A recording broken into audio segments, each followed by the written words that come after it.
Morning, everyone. Thank you so much for everyone who's joined us so far. We're going to get started at 10 a.m. Pacific time. That's 1 p.m. Eastern time in just about 5 minutes. If you haven't already, in the meantime, please let us know where you're from by putting your name, organization name, and city and state in the chat. So it looks like we have some folks who are in some chilly parts of the country. I'm so sorry. I hope everyone is staying warm and safe with this inclement weather. We're having negative 30 degrees in, is that Iowa? Oh my goodness. So hopefully everyone's staying warm. So thanks again for joining us. We're going to get started at 10 a.m.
And good morning, everyone. Thanks so much for joining us today. We're going to get started at 10 a.m.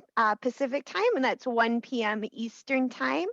In the meantime, please go ahead and let us know who's on the call today by saying hello in the chat and giving us your name, organization name, and city and state. So I'm seeing there's rolling power outages and some hail and snow in Arizona, too. So even in some of the warmer states. Hopefully everyone's staying as safe and warm as possible, and we're excited to get started here in just a few more minutes.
All right. Thank you, everyone, for joining us. Good morning or good afternoon, depending on where you're joining us from today.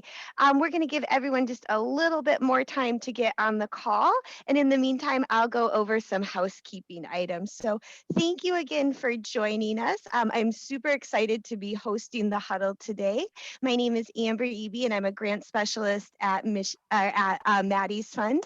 Um, I was trying to be a little bit Mardi Gras and celebrate Fat Tuesday with y'all long distance today, but everyone's freezing or having power outages, so it's not a very exciting celebration today. So we do hope everyone is staying safe and that we can have a great conversation today and you can stay warm and cozy while you're getting some good information from our speakers.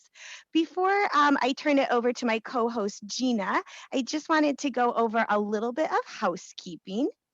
So I'm really excited to be hosting our Return in the Field huddle today for the No Place Like Home Challenge. We're going to have 40 minutes of presentation time. I'm so sorry, only 20 minutes of presentation time today, followed by time for live Q&A. And so we've muted everyone's microphone so you can hear our speakers today. Once their presentation has concluded, we'll open the Q&A session. You can ask a question after the presentation by typing it into the chat or by raising your hand. To raise your hand, just click on the hand icon and we'll call on you. You'll have to unmute yourself so we can hear you and then mute yourself again after you ask your question. And finally, we will be recording this session. The session recording will be posted within 24 hours to the No Place Like Home group on Maddie's Pet Forum, as well as our website. So if you want to view it again or share it with your friends and colleagues, you're totally welcome to in the next day or so. And now I'd like to introduce our moderator. She has been the moderator and co-host for all of our 8 Return to Home Challenge, and that is Gina Knapp. Gina is the National Shelter Engagement Director at Michelson Found Animals, who is also a funding partner of this challenge. Prior to working at Michelson, Gina worked with Front Street Animal Shelter and has really lived and breathed Return to Home. So I'm going to turn it over to you, Gina, to introduce our speakers today. Thank you, Amber. Good morning, everybody, or afternoon, depending on where you are. Hopefully you're all safe and warm. I'm excited about this topic, and I do hope we have ACOs on this call because I think ACOs don't even realize how important they are in the life-saving spectrum, if you will. They're the first point of contact often and are so powerful when they have relationships with the community. So I'm jazzed about today's talk, and we're going to start with Amy Jo Seitz, who's with the city of Fort Worth. I don't think I know you. Amy, are you out there? I'm here. There you are. Why don't you go ahead and get started? I can't wait to hear what you have to share. Great, thank you. So I am actually from City of Fort Wayne, Indiana. I know Gina said City of Fort Worth, no big deal. It's a Fort something, it doesn't matter. So it was the old lady brain. I looked right at it too. Sorry. Hey, I'll chalk it up to the 14.5 inches of snow that we got last night, so it's fine. So I just have a short presentation. Like Gina said, I am the director here at Animal Care and Control. We are the largest open access shelter here in Northeast Indiana. Gosh, I hope I can do this right. Please tell me if you can't hear me. This is my new one. I've never done this. And of course, I'm frozen on my side. Can you see anything yet? Anyone? It looks like you started sharing your screen. Oh, it looks great, Amy Jo. So okay, it's coming, right? Yes. Okay. All right. So here we go. All right. We're going to give this a whirl. Hopefully it doesn't freeze. So this is our fabulous building right now. It's buried under snow. It's fine. Just to give you guys an idea, we have 11 ACOs that work 7 days a week, 6 a.m. to 2 a.m. We have emergency call out services from 2 a.m. back to 6 a.m. of course. So those 4 hours are just emergency calls only. We service the city of Fort Wayne, which is 111 square feet. We have New Haven, which is a newer jurisdiction that we're covering, which is 22 square miles. Not square feet, by the way, square miles of 111 square miles and 122 square miles for New Haven. Anyways, 2020, our shelter intake was 8,302, which was down about 2,000 animals. Not surprised because of COVID. So, but yeah, so we are happy with that decrease. 1,801 total RTOs, not necessarily all in the field, and I'll cover that in a second. 17,885 calls of service, and over 5,800 of those were calls for stray or roaming animals. Cats, we only go out if they're confined. So these were all dog calls. And I'm not going to lie, there's probably a chicken or a pig in there too, even though they're not allowed in the city. So anyways, here's our stats. I would love to say that the pink bar is what our officers did in the field, but that is not true. The blue bar is what our officers have returned to field. We range anywhere from 250 to 350 or so animals out in the field. And I asked the officers, I said, what prevents you from returning more animals in the field? And they said the number one reason is A, we don't have enough microchipped animals in our community, which we're working on. And number two, we have a very transient community. So they don't update their information. They don't update their phone numbers. They move a lot and they don't update it for us. Even though they can call us at any time and update it for free, they still just don't think about it. It's like forwarding your mail. They just don't think about it. 2019, we had a drastic drop in our field RTOs, and that's literally just because we had a huge transition of staff. So that's why it looks significantly lower than everybody else. But on average, we get anywhere from 25 to 30% of our animals come in with microchips. So it's a decent population, but we need to get more chipped. All right, so I'm going to give this a whirl. I'm going to hope that these videos actually play and you'll actually see kind of a scenario of what our officers do. So when they find an animal out in the field, they're going to use their Avid Pocket scanners. Those are the only ones that consistently work in our building. So we gave them to our officers in the field too. Scan the animal. They're going to trace any microchips or tags that they have. They all have onboard laptops. They also have phones with Web Chameleon as well. So they can call customers to find out where they're going to be so we can take the animals home to them or meet them in a designated location. We're going to discuss, why was your animal loose? Is there something we can do to help you? They're going to discuss pet registration and rabies and any other ordinance issues that may have happened. And of course, what solutions can be made. We're trying to be more proactive and instead of reactive. We will collect fees if possible, but if they don't have the money or it's going to prevent them from wanting to reclaim their pets, we're going to waive those fees and just give them their pet back because we'd rather have that than another dog in our shelter. They do have to sign a legal release stating that the animal is theirs and that they're taking ownership of it from our officers. And then our officer is just going to go back into the field and make sure that they're documenting everything into Chameleon so they can track it for purposes like how many redemptions have they had, etc. Now, a little bit different for animals without ID. So again, you're going to see our officer, our field coordinator, Kyle, out here. Same dog. It's okay. It's a running at large problem apparently with this dog.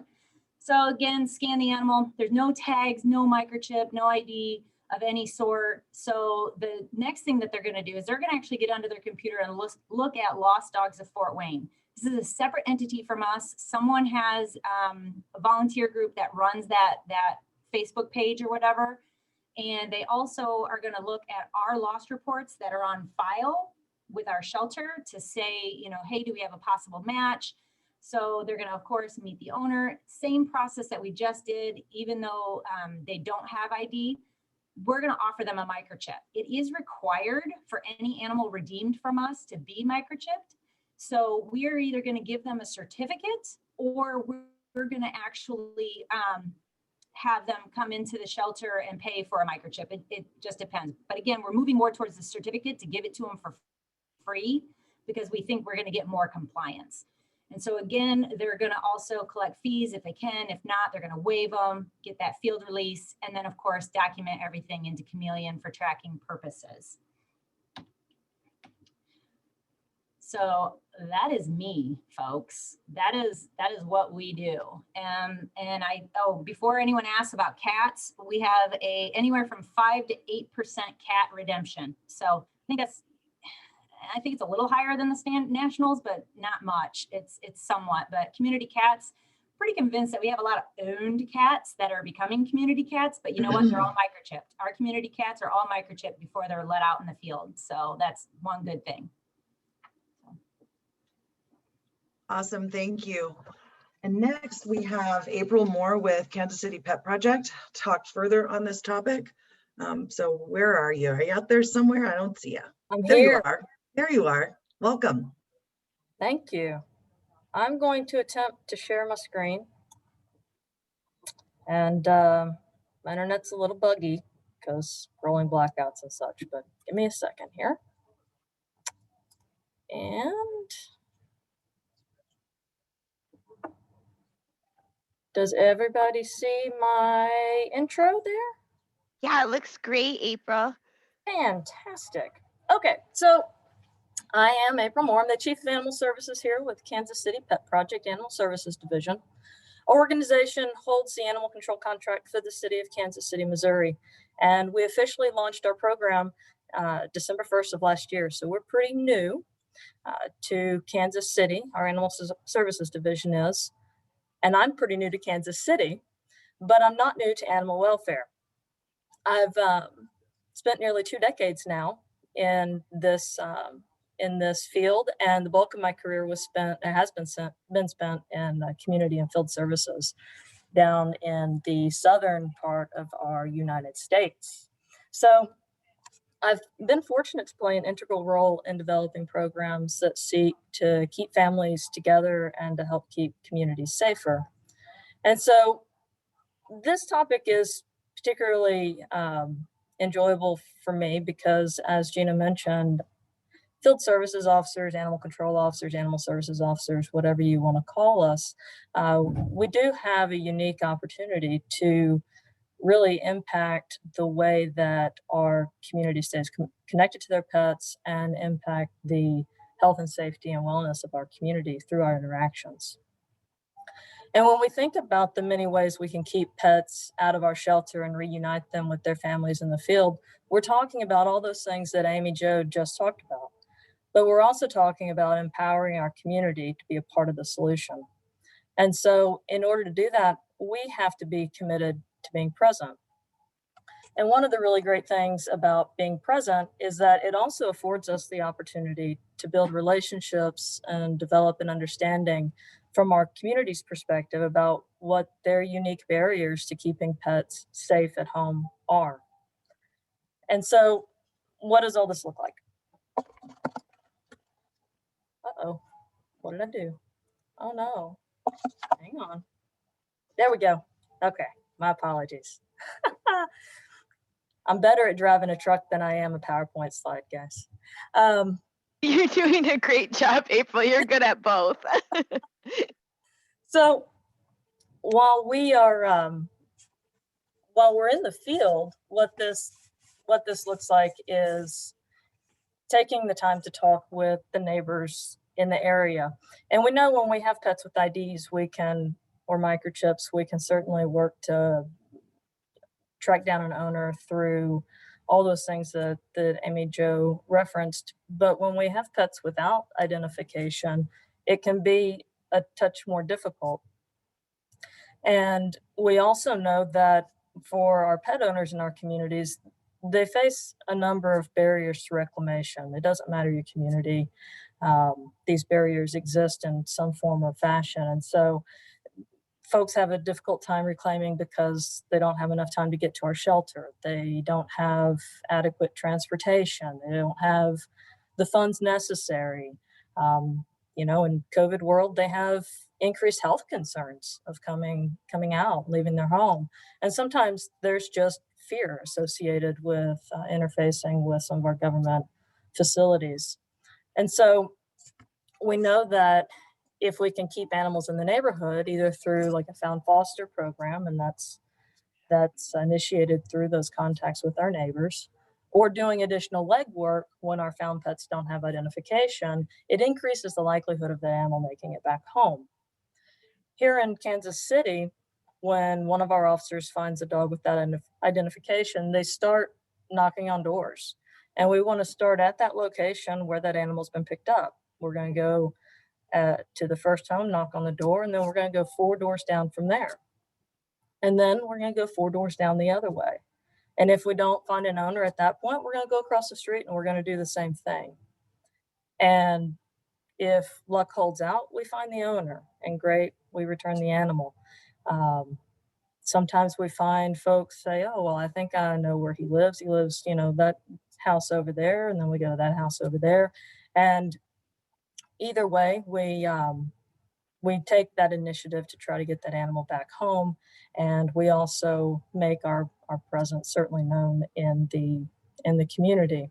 Our officers always make sure to introduce themselves. They want to share with the neighbors a little information about why we're there, what we're doing in the area, what we're trying to do. We want to engage them in that conversation around helping that pet get back home. We want them to be a part of that solution. And again, aside from potentially getting that animal back home, it works to build trust and stronger relationships with our community. And for those of you guys out there that are officers, I think you can appreciate it when I say stronger relationships increases our safety. And so when we take those times to have conversations, even if that conversation doesn't lead us to a pet owner, it leads us to something bigger and sort of better in the long term. So when someone isn't home, we want to make sure that we leave a door hanger. This is a sample of our notice here on the screen. You'll see that our notice has our name, our address. It has our hours of location there or hours of operation there at the bottom, has a way of getting a hold of us.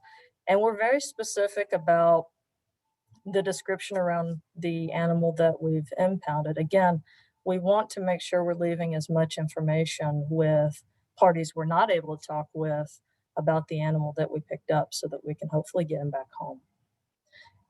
The other bit of this is we always want folks to know if we were on their property and they weren't there. We don't want them guessing if they're looking at a security camera later who walked up to my front steps. We want them to know it was us, and we want them to know why we were there. All right, we're going to try moving forward again. Oh, I did it again. Okay. Woo. The good news is, guys, this is the last slide. So I don't have to like guess my way through clicking it forward again.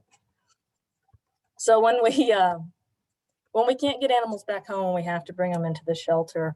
One of the ways we can really work to amplify that animal's opportunity to make it back home is by staying present.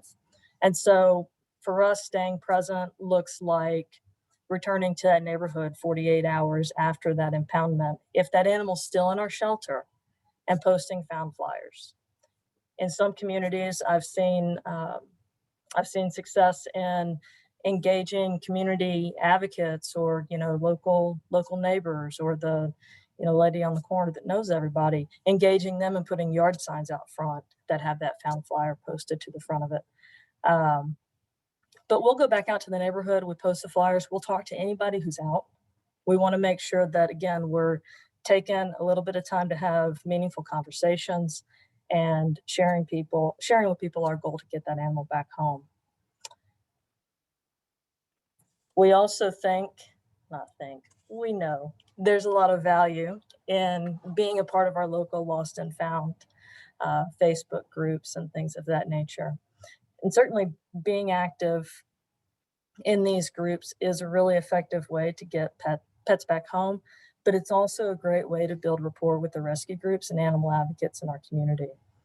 They're out there working hard just like we are, and they're trying to connect people and pets with the things they might need to live healthier, safer, longer lives. And so if we can work to build stronger relationships and look for opportunities to be collaborative, then it's a win-win for everyone. It's a win-win for our community. The husky in this photo is a fine example of what that collaboration can do.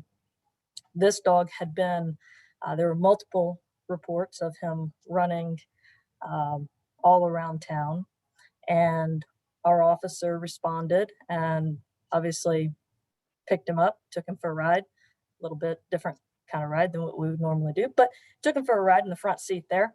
And it was through all the social media messaging that we were effectively able to reconnect this dog back with his owner. So this dog was picked up in a rather commercial type district. And so there really weren't houses to knock on or neighbors to go talk with. So it was truly through that social media push and the work of our community advocates that got him back home.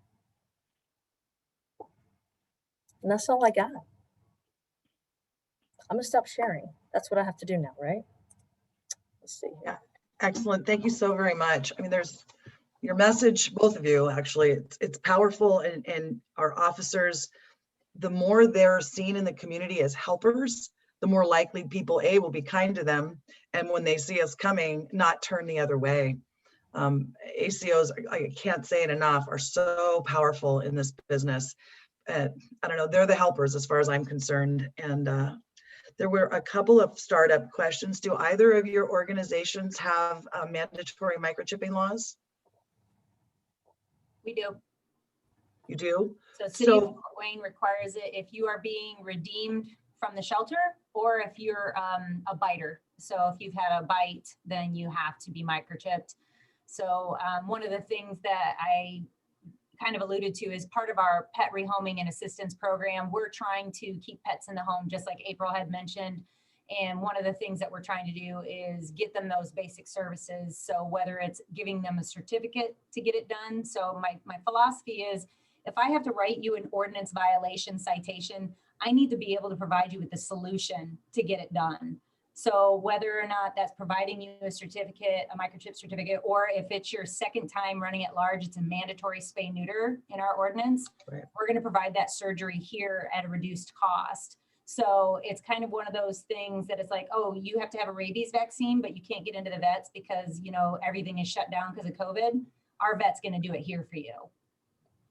Perfect. And are those at reduced cost, those, whether it's the chipping or what have you? Yes, our chips are $15, and we've actually gone as low as $5 because that's what we pay is $5 a chip. It really isn't anything off of us to say, you know what, we're just going to chip this for you, and you know, because we have pet health, and they're going to give us 50 chips for a clinic or for boosting microchips. We're going to continue to do that, so we'll use those free chips, if you will, for cases like that where they just don't have that $5. Yeah, and you're registering those chips on behalf of the pet Yes, owner? they're automatically being uploaded through Chameleon. Excellent, excellent. April, what about Kansas City? Is it mandatory there? It's not mandatory, but like Amy, Joe stated, you know, we want to do everything in our power to make it easy for people to microchip.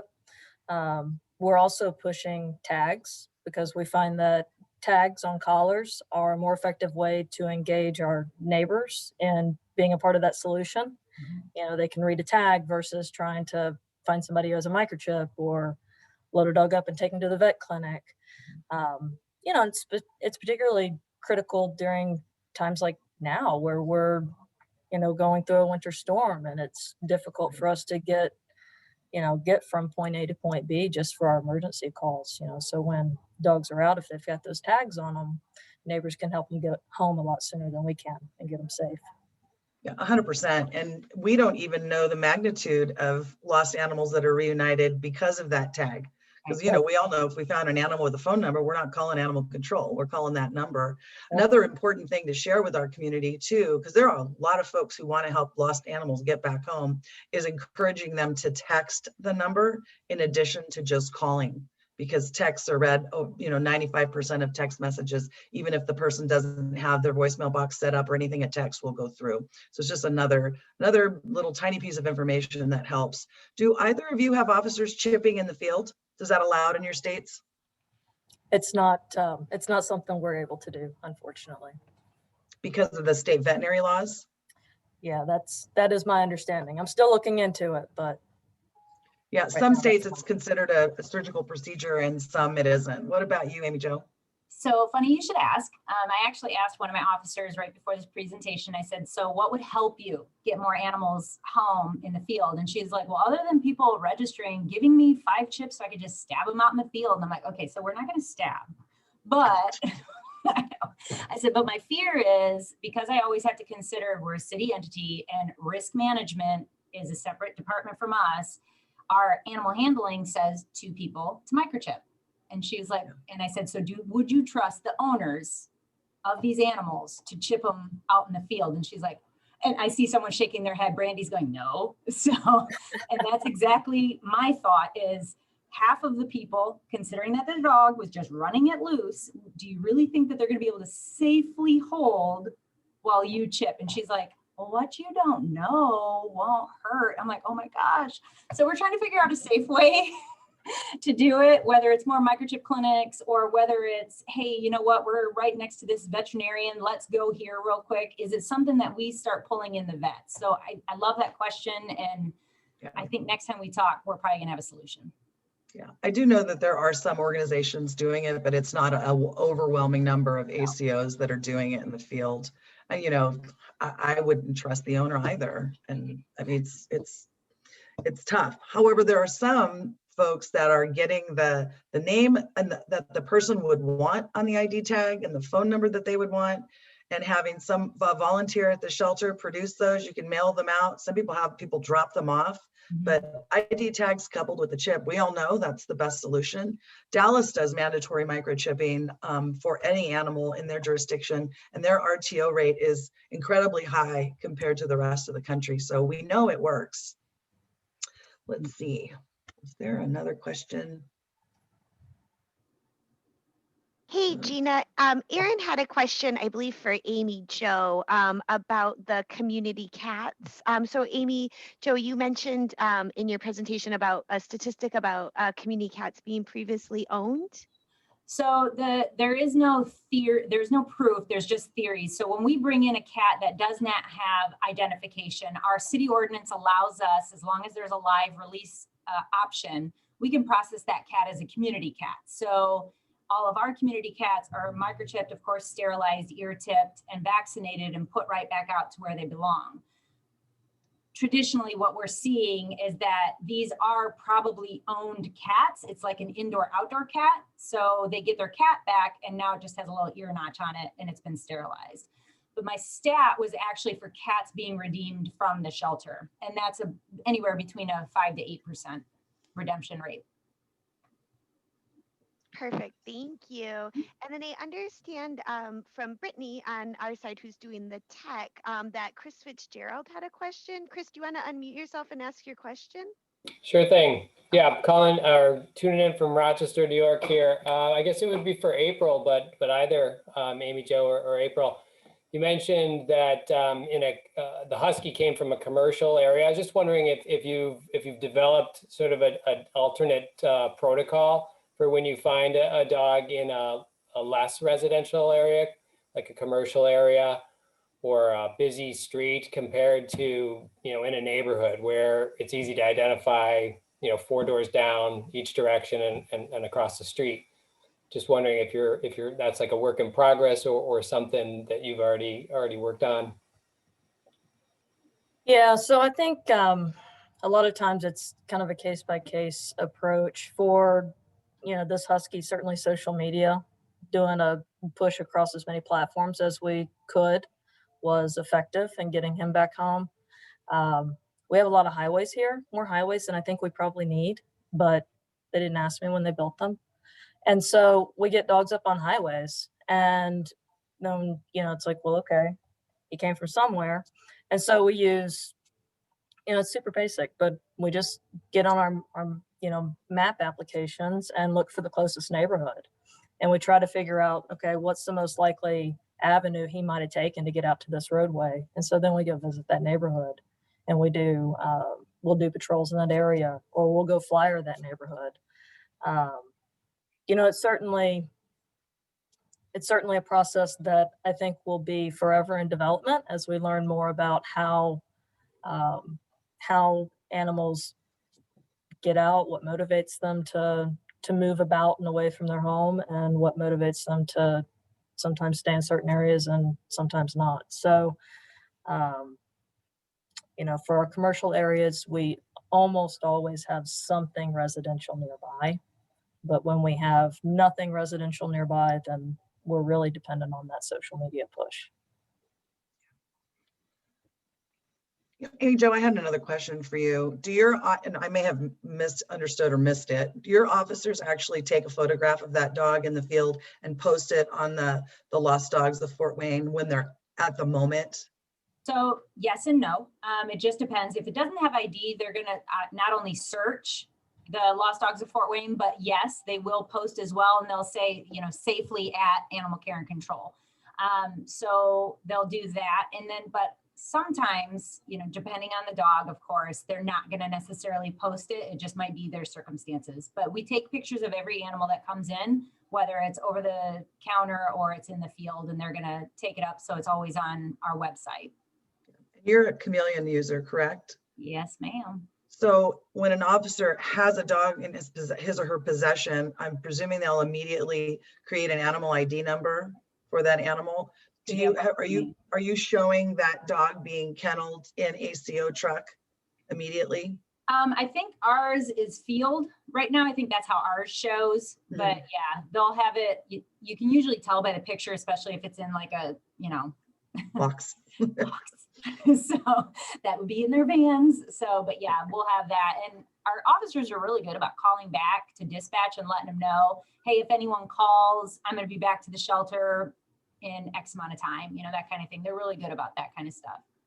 Yeah, thank you. There was a mention of resource for ID tags, and I, interestingly enough, just ordered a new ID tag machine, their very first ever, for the little local animal shelter in Idaho where I live. And I purchased iMark because that's the machine I was most familiar with. They're workhorses and they last forever, but I'm sure there are other options out there. So a brand new machine with 300 tags was $3,050, which sounds high. But if you start calculating your return on investment over time, that machine pays for itself. So when you have to give one away for free, you do, but the next time you charge whatever, the $8, just undercut it. You know, whatever, I hate to say this, Petco sells them for the local vet, but over time it makes money. And again, they last forever. Joe had a question for April. April, how many officers do you have in your department, and how many calls for service have you ran since launch December 2020? Yeah, so we have 15 field officers, and since launch, we have run a little over 2,100 single sequence calls. So that's not including follow-ups for things like bites or neglect situations. Thanks. Somebody, Chris, what is this Hillen for public facing tag engraver rental? You can rent those? Huh. Sorry, I mistyped. It's actually Hillman. So it's you've probably seen these at places. It's like the vending machine style. Instead of doing a countertop unit that that your staff has to operate, this one works on tokens. So your staff has to give the tokens to the community member, but then it's you know, pretty self-explanatory. Just walk them through a couple steps. And so you just have to buy the tags, as long as you can commit to whatever the threshold is. In order to get the machine, then it's like having a vending machine in your workspace. Cool. I did not know that. Thank you for sharing that. Another, and I don't know if either one of you use Pet Hub tags, ID tags. No. They're kind of a fancy, millennials love them, QR code branded with your brand on them. We used them in Sacramento as a license tag. People really like them, and they cost no more than the ugly metal license tags that most of us traditionally use or used. So that's something else to consider. I think it's pethub.com. I'll put it in there. Now, Gina, and I don't work for them. I just love the product. Gina, what we are doing now, since we have the iMark as well with our tags, we have some very generic tags that we'll be giving away for free, that we always give away for free, I should say, for adoption animals, rescue animals, and also return to owners. But what we're gonna do is we bought some fancier ones that for a donation, if they wanted to upgrade, they could have both sides engraved. So, but literally the donation is like $5. So honestly, it's just one of those things that we're going to do. And yes, having a volunteer being able to send them out to people for those that did a field redemption, since the officers can't carry this big machine. It's just another way to get things home. Yeah. And if you're doing community events, we did this in Sacramento, you take your machine out with you and your generator and you just start pumping them out. It's not fast, but people like it, and it raises awareness, which is what we're all trying to do. Let's see. Yeah, Gina, I'm glad you mentioned that. I was going to say the beauty of those iMark machines, I think one of the beautiful things about them, aside from them being workhorses, is that they're relatively portable.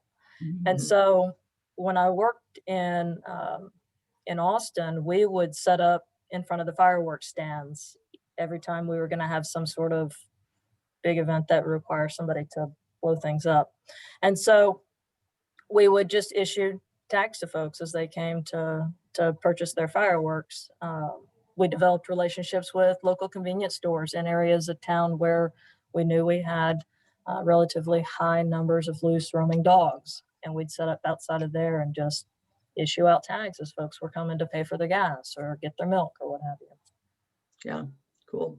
Someone mentioned, oh, it's Tracy from Chico, mentioned that they their friends group just bought them a machine for $2,500 that came with a starter pack from GoScribe, and they give them away for all RTOs and adoptions. No animal should be leaving our shelters naked, period, no matter if it's an RTO or an adoption.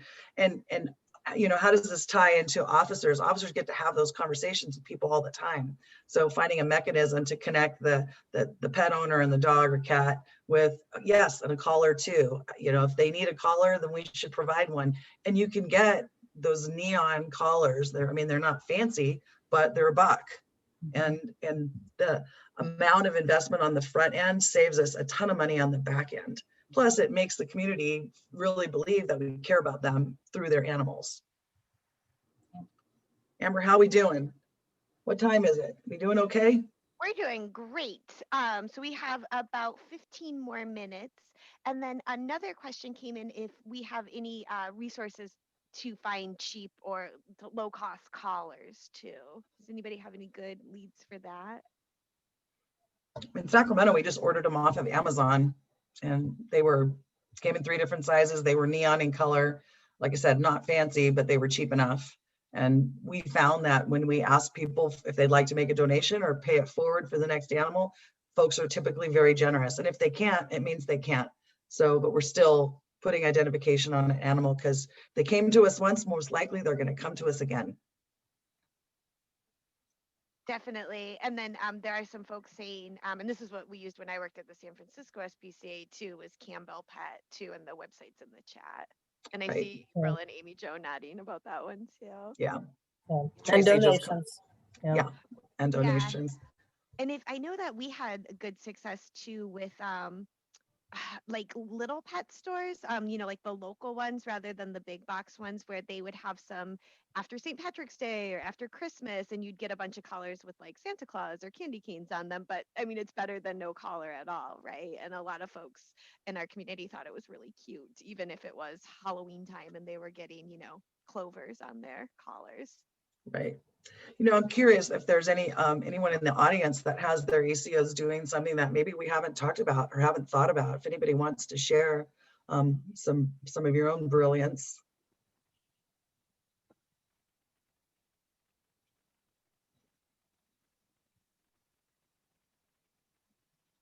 Well, folks are thinking, somebody else posted that they have a mini thrift spot where we offer used collars that are donated to us. We did that in Sacramento too, to provide collars to people experiencing homelessness and ask the community to donate. And it was overwhelming how many collars that we got. Most were brand new and some were used, but they still served the purpose. Deanna Schaefer just shared that their ACOs come with us to health and wellness fairs, which is an amazing idea, because then the ACO becomes a real tangible entity in the eyes of the community. Good job there. Oh, and Brian Baker, did you have a question? Do you want to unmute yourself and ask that question? And thanks, Chris, for letting us know. I was slacking on my hand raising duties. I was just going to mention, can you hear me? Mm-hmm. Okay, when our officer's on the road, besides the dog going immediately on Chameleon and its picture being uploaded to Chameleon, we also have our shelter's website, and we have a template, an email template that they fill in the animal's animal ID number plus its picture.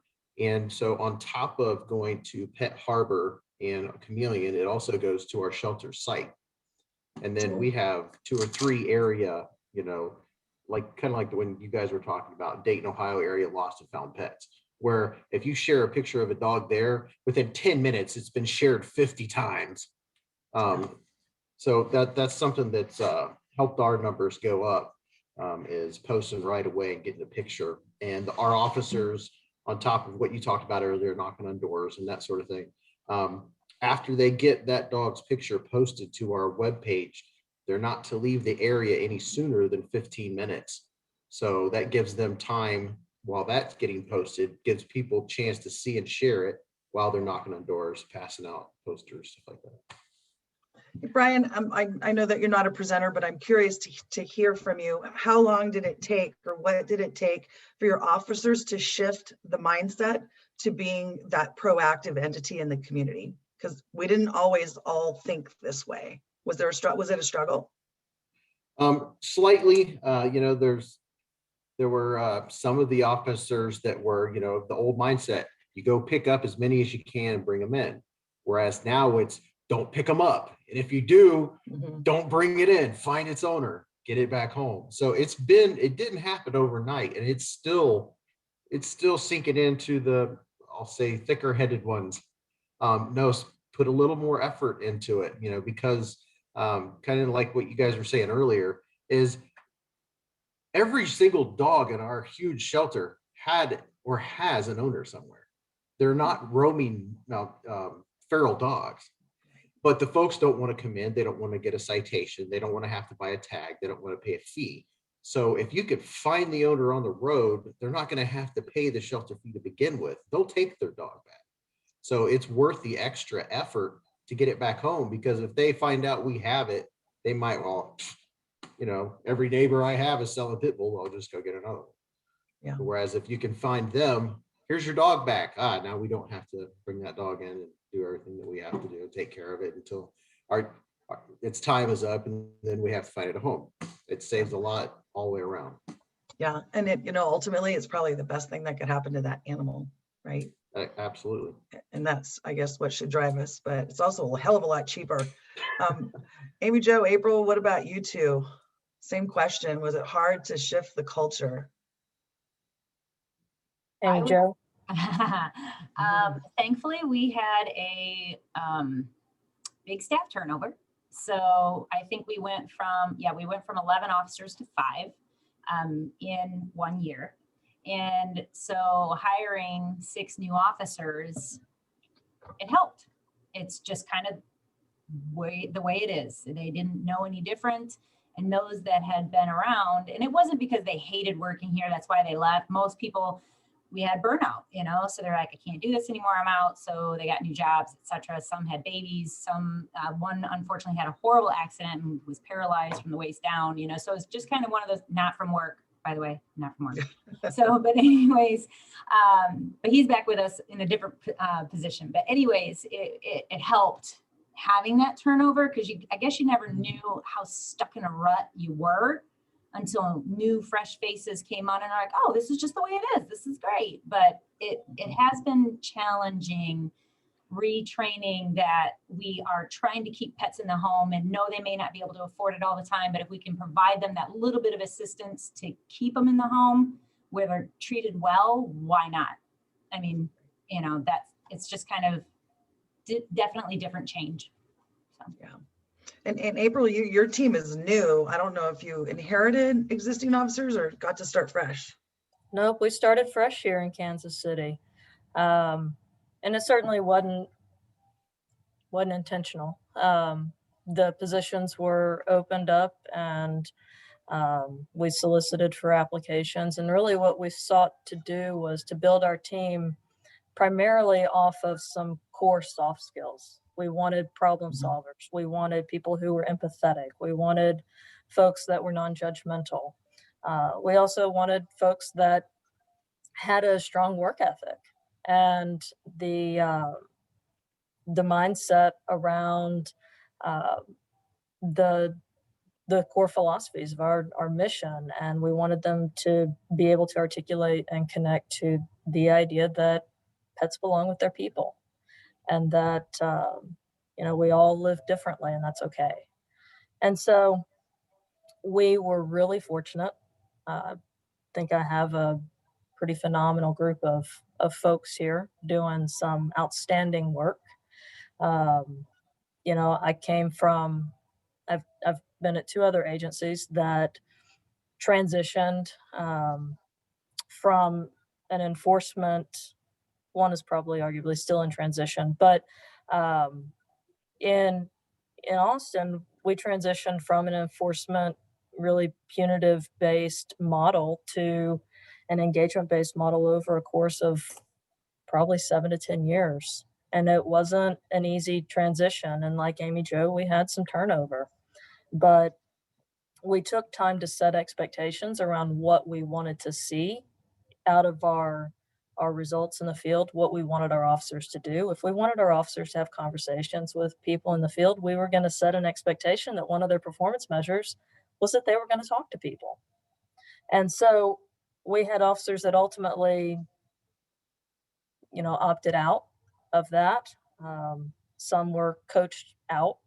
And I think one of the important things to remember is when you transition from a more traditional model to one that's more community focused, you'll lose people, and that's okay.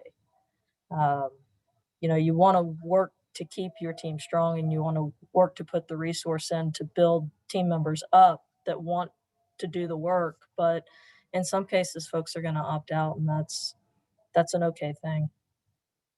100%. I agree. Somebody did mention that if Dallas has mandatory chipping, would they have data and cost saving analysis that might help other communities sell the notion of mandatory microchipping ordinances?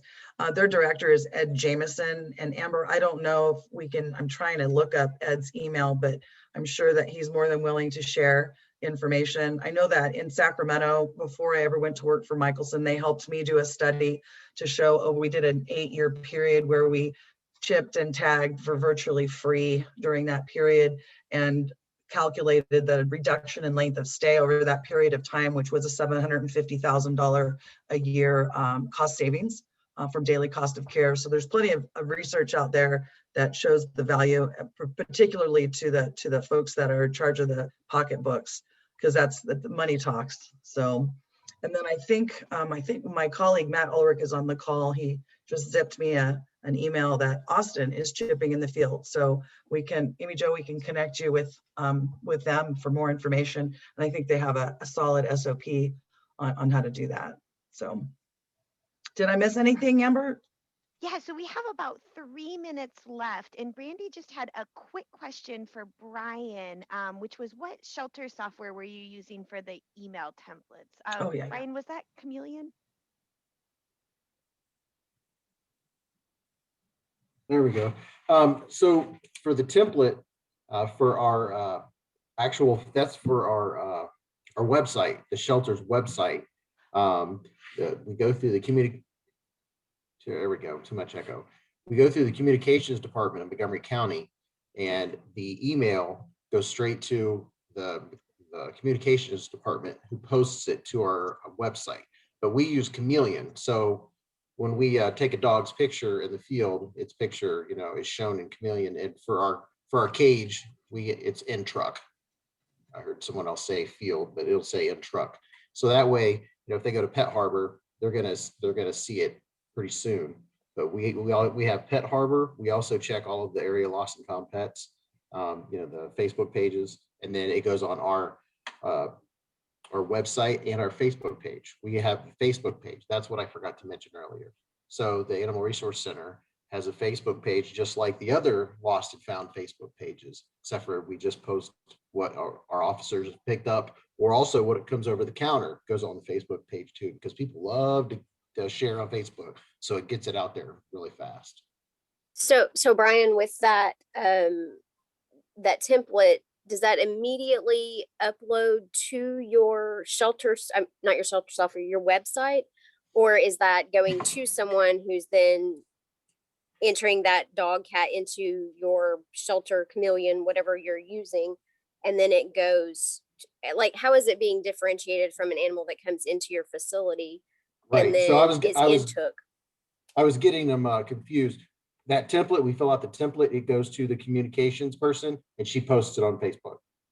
That's how that That's how it works. So Thank it's so the officer doesn't forget to say, I found he or her at this address, and this is his or her animal number. They just fill in the blanks and attach a picture of the dog, and that goes to our Facebook page. So the person at the communications does that.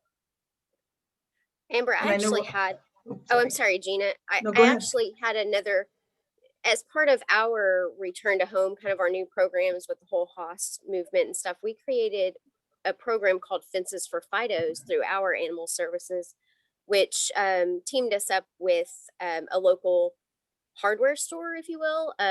It's something, a local business here. And we went to them, presented this program, and asked them, you know, what would you be interested in donating? And so our officers now go out into the field when they find an animal or somebody, or an animal that we get a lot, because we do get repeat offenders a lot. And so now we go out and find out why this animal is a repeat offender. Is it something that is it an issue with your fence? And so through this program, our officers go out into the field, they assess the situation as far as the fence goes. And if it's something that we can easily repair in less than an hour or so that doesn't cost a ton of money, we are now partnering with this hardware store, either getting items for free or at cost, and we are repairing it right there on site. And we haven't actually had one yet because it's so new. We've had a few that the whole fence needs to be repaired, and that's not something we can help with. But I think that this is going to be a huge program. Number one, to build relationships with your community, build relationships with local businesses, but also keep us from intaking a large number of these dogs that, again, we can see a dog and we know it just by looking at it because we've had it so many times. And why does this keep happening? And there's no reason for it, because we have owners whose reclaim fees are now $300-400 a year because we continually get these dogs, and they are microchipped. And they are, you know, they do have tags, but if we can't get a hold of the owners in the field, we have to bring them in and intake them. So we're trying to figure out how we can do that. You know, the microchipping's great, the tags are great, but again, if you can't reach the owner, you can't just go home and throw it back over the fence. Especially if the fence is broken, they're just gonna get right back out. So anyways. Right, and that is a really cool program, Brittany. We had some, I believe it was Santa Cruz, the Santa Cruz Animal Services, doing something similar, but with construction sites that were in the area where they found lost animals. So really cool stuff. We are unfortunately out of time. So if you didn't get your question answered, and I see some great questions about recruitment and retention, along with how do we get the other departments on board if your organization is under another department in your county or city, definitely please join us on maddiespetforum.org to talk about these things and share these ideas. So just wanted to thank Gina, Amy Jo, April, Brian for jumping in, and all of you for sharing part of your day with us. The next huddle is scheduled for this Thursday, February 18th at 1 p.m. Pacific time. And this one is for working with the community. So thank you again, everyone. Please stay safe, stay warm, stay healthy, stay dry. There's so much inclement weather going on. And hopefully we will see you on the next huddle. Thank you again. Thanks, And everyone. happy Mardi Gras, y'all, too. Don't forget, it's Fat Tuesday. Have a treat. Bye, everyone.